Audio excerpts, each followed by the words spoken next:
Paano nga ba, Lods, kung na-inlove ka sa isang babaeng may asawa na o may jowa na o sa madaling salita ay taken na, no? Ipagpapatuloy mo po ba ito o hindi na? So alam ko, marami sa atin yung nakaka-experience ng ganito, lalo-lalo na kung ang babae o lalaki kasama natin lagi sa trabaho, di ba? So kapag kasama mo lagi sa trabaho, lagi mo nakikita, nagkakaroon kayo ng mas mahabang oras sa isa't isa, magiging close kayo, sa bandang huli, magkakaroon kayo ng feelings sa isa't isa. So minsan po, normal pong nangyayari yan sa mga ibang lalaki o babae na may asawa na. O kunwari, ikaw naman ay may asawa na at na-inlove ka naman sa babaeng dalaga. O kaya naman, may asawa na yung babaeng nagugustuhan mo. Ikaw naman ang binata. Kung alin ka man po dyan, parehas lang po yan.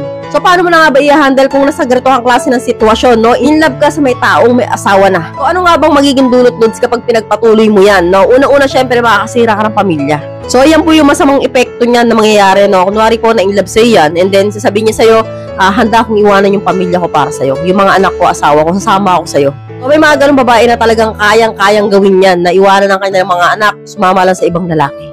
So, marami po yung gano'n, no? Meron din pong ganung mga lalaki. Para paras lang po tayo babae o palalaki, no? Marami pong babae, marami rin lalaki, yung manluloko. So, kunwari, Lods, iniwan na nga niya yung pamilya niya, sumama sa'yo. So, ano nga ba magiging resulta niyan? No, unang-una, Lods, no, hindi rin kayo magiging masaya. Bakit? Kasi yung babae na yan na pinili mong makasama, na iniwan ang pamilya niya para sa'yo, hindi po yan magiging mabuting asawa sa'yo rin. Kasi nga, nagawa na sa una. So, gagawin niya ulit sa'yo, possible.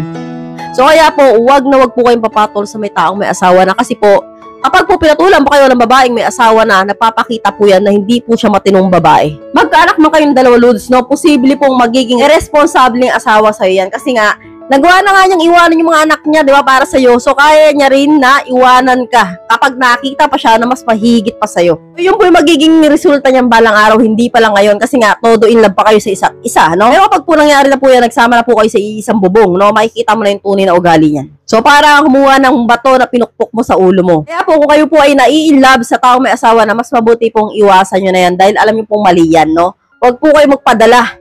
No, kalibugan lang po yan. No? Marami pong petchay dyan na available.